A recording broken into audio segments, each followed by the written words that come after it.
ಸಭಾಪತಿಗಳೇ, ನಮ್ಮ ವಿರೋಧ ಪಕ್ಷದ ನಾಯಕರು ಎತ್ತಂಥ ಪ್ರಶ್ನೆ 16,000 ಬೋರ್ವೆಲ್ಗಳನ್ನು ಸ್ಯಾಂಕ್ಷನ್ ಮಾಡಿದರು.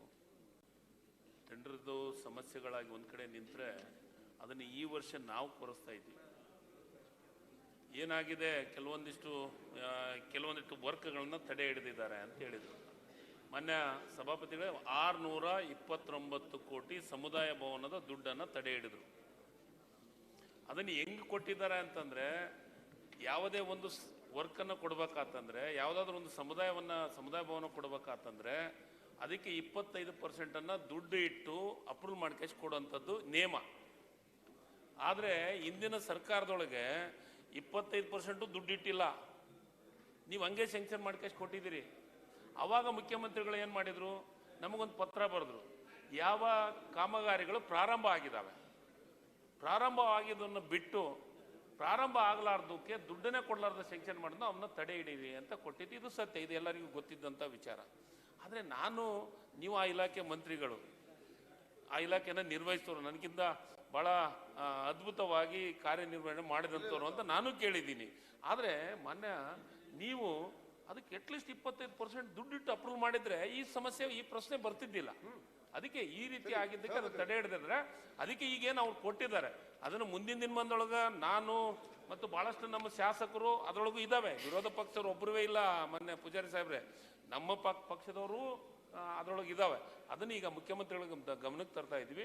ಆ ರೀತಿ ಅಪ್ರೂವ್ ಮಾಡೋದಲ್ಲ, ಅದಕ್ಕೆ 25% ದುಡ್ಡಿಟ್ಟು ಅಪ್ರೂವ್ ಮಾಡುವಂಥ ಕೆಲಸವನ್ನು ಮಾಡಿ ನಾವು ಕೊಡುವಂಥದ್ದು ಮಾಡ್ತೀವಿ.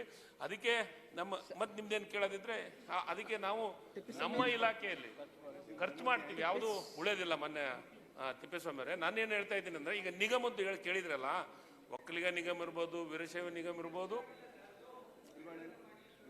ಸರ್. ಈಗ ನಾನು ಹೇಳ್ತಾ ಇರೋದು ಬಿಡುಗಡೆ ಎಷ್ಟಾಗಿದೆ ಅದನ್ನು ಉಳಿದಿದ್ದನ್ನು ಬಿಡುಗಡೆ ಮಾಡಿಸ್ತೀವಿ. ಈಗ ನಮ್ಮ ಹತ್ರ ನಮ್ಮ UC ಇದೆ, ನಮ್ಮ ಹತ್ರ ಕೊಟ್ಟಿದ್ದಾರೆ, ಅದನ್ನು ನಾವು ದುಡ್ಡು ಬಿಡುಗಡೆ ಮಾಡಬೇಕು.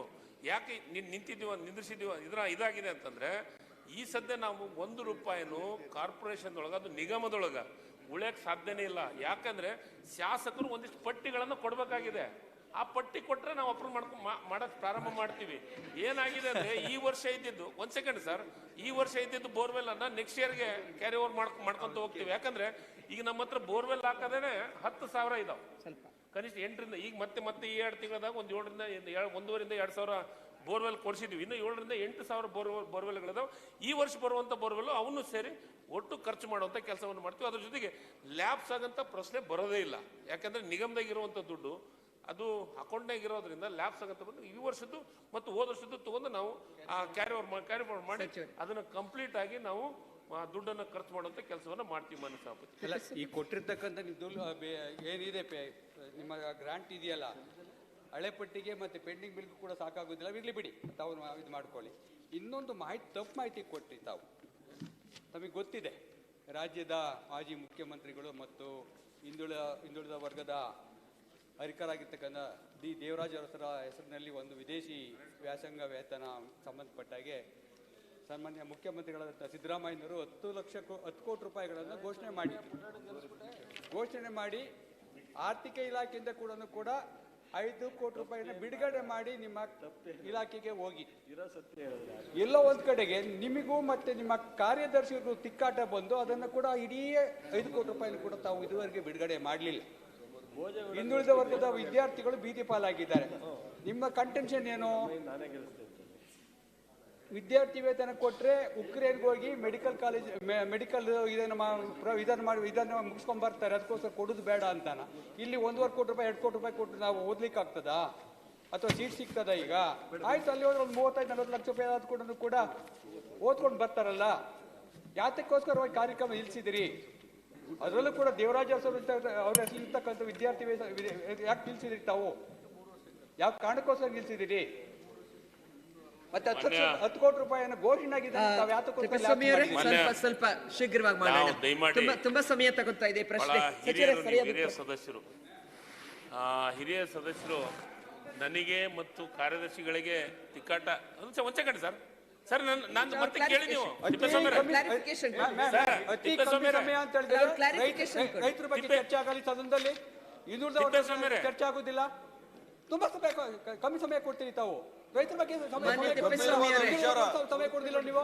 ಮಾನ್ಯ ತಿಪ್ಪೇಸ್ವಾಮಿ, ಒಂದ್ ನಿಮಿಷ. ಗಂಭೀರವಾದ ವಿಚಾರ, ಸ್ವಲ್ಪ ಸಮಯ ಕೊಡಿ. ಅದಕ್ಕೆ ಸಮಯ ಆಗೋಗಿದೆ ಅಂತ ಹೇಳ್ಬೇಡಿ. ಹಿಂದುಳಿದ ವರ್ಗದವರು SC ST OBC ಅಂದ್ರೆ ಸಮಯ ಇರೋದಿಲ್ಲ.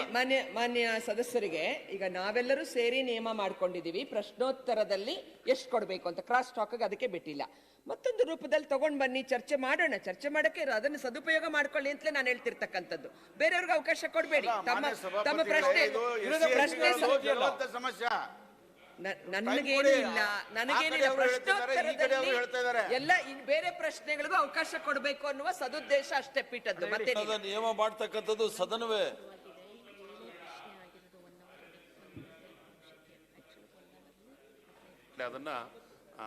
ಅದನ್ನು ಕಡಿತದಿಂದ ತೆಗಿಸಿ.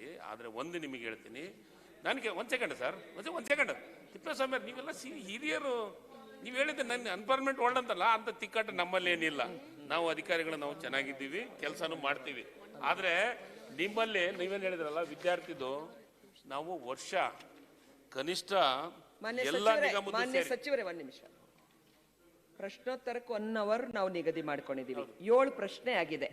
1 ಗಂಟೆ 10 ನಿಮಿಷಕ್ಕೆ. ಒಂದ್ ನಿಮಿಷ, ಇನ್ನೂ 8 ಪ್ರಶ್ನೆಗಳಿದೆ. ಈಗ ಅವ್ರ ಹಕ್ಕನ್ನ ಸಚಿವರೇ ನಾನು ಅದೇ ಹೇಳ್ತಿಲ್ಲ. ಈಗ ನೀವು ಅವ್ರು ಕೇಳಿದ್ದಕ್ಕೆ ನಿಖರವಾಗಿ ಉತ್ತರ ಕೊಟ್ಟು ಬೇರೆಂದ್ರ ತಮ್ಮದು ಇದೆ. ವಿದೇಶಾಂಗದ ಇದಕ್ಕೆ ಹಿಂದಿನ ಸರ್ಕಾರದೊಳಗೆ ಬರೀ 100 ಯೂನಿವರ್ಸಿಟಿಗಳಿಗೆ ಮಾತ್ರ ಅವಕಾಶವನ್ನು ಮಾಡಿಕೊಟ್ಟಿದ್ರು.